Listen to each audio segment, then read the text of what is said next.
Hey guys, welcome back to my channel. If you guys want to save about $250 from going to a dealer or a mechanic shop, I'm going to show you how. Today we're going to be replacing a fuel water separator on a EcoDiesel.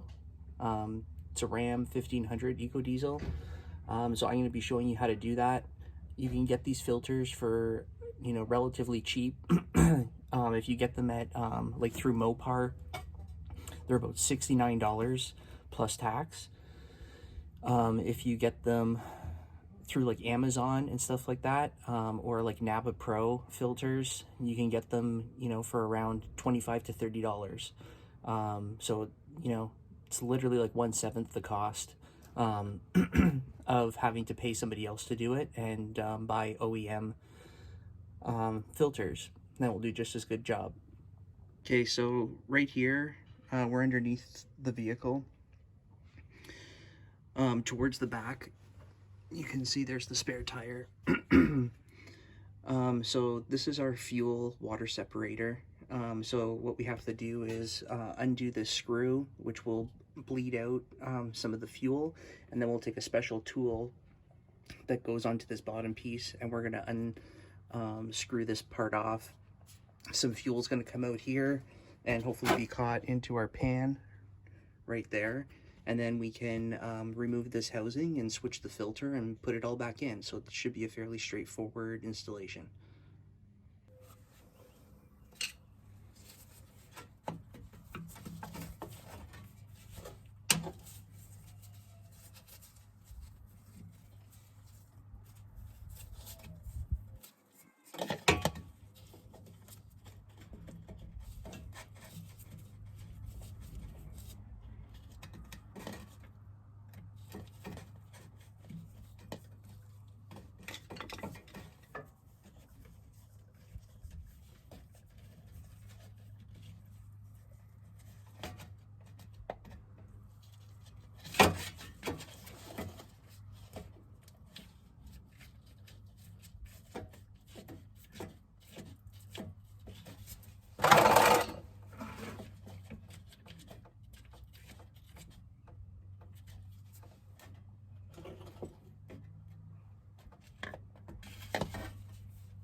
Okay, so you can see right here, we have the cap off, and you can see like a little nipple. It's hard to see, but this part right here, there's a center hole through the water, through the fuel filter, and it goes, and that part goes straight up into there.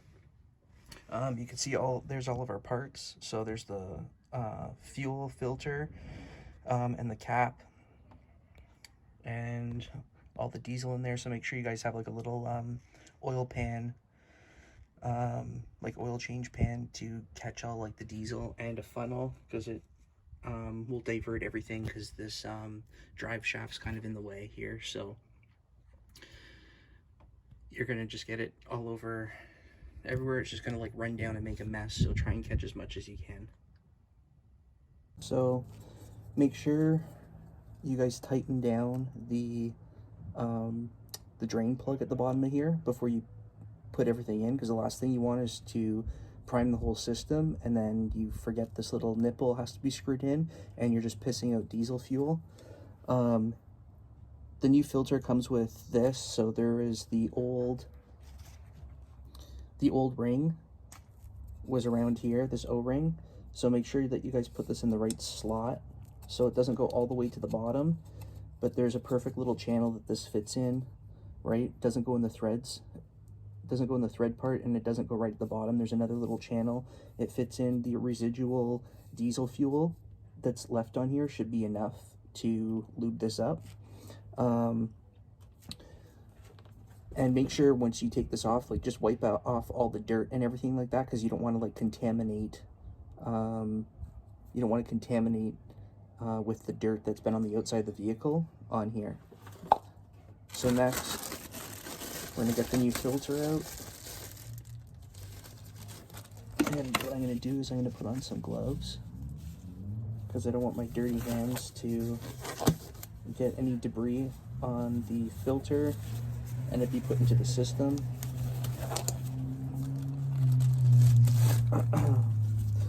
So this kind of clicks in. So just give it a once over, make sure that there's no debris on the outside. So you'll see there's like little teeth in here and they slide in these tracks and it clicks in. So that's basically it.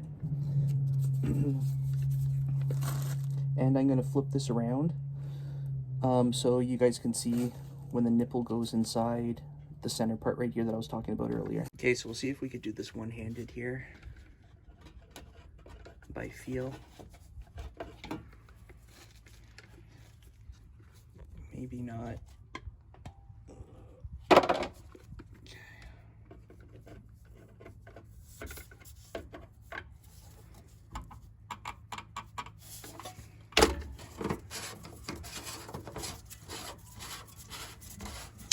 So we're gonna do this hand tight. Ugh.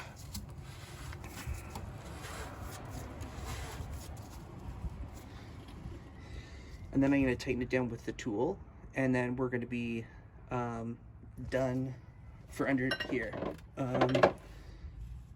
But just so you guys know, this is a special tool right here. So you can see the little slots in it. That just allows it to go over these little nipples that are right here. There's 4 of them, and you guys could pick up that tool on Amazon. I think I paid $34 for it. And you know, once you have it, you can do all your fuel filter changes, you know, for time after this. So I'm gonna tighten this down, and then I'll talk to you guys on the upside. Okay, so we're back inside the cab here. So the next thing that you're going to want to do before you turn over the vehicle is the system needs to be primed. So this is a very straightforward process. Basically, what you're going to want to do is put the vehicle into the run position. So the vehicle has a push button start. You don't want to press the brake and the push button start, because then the vehicle is going to turn over, and the fuel system's not going to be primed, so it's going to be pushing air through the lines. So you're not going to press on the brake, you're just going to press the button until it's over into the run position. And then you're going to basically hear the pump turn on, the fuel pump, and it's going to be forcing all the diesel fuel into the that filter canister, where we just replaced the fuel filter. After that's, once you know that it's primed, you're going to hear like a difference in the sound. So it's going to sound louder at the beginning. It's going to go into like a lower pitch sound, and then you're going to know that that the fuel filter's been successfully primed. It probably takes about 30 seconds or so. Even if you want to run it in the start position like a few times just to be safe, it's not going to hurt the vehicle. But basically, that's how you do it.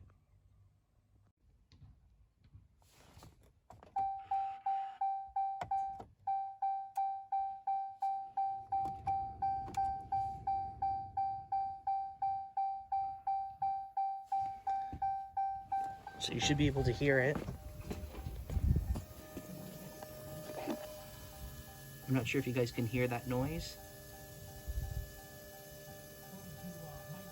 That's the prime.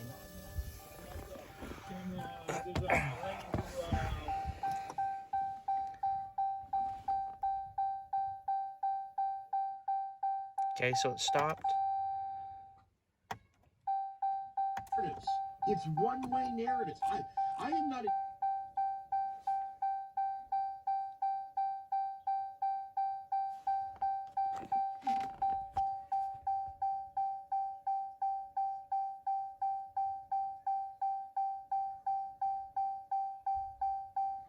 So anyway, I'm not going to have this all on video because it takes up way too much time of just showing a button on a run position, but you guys get the idea.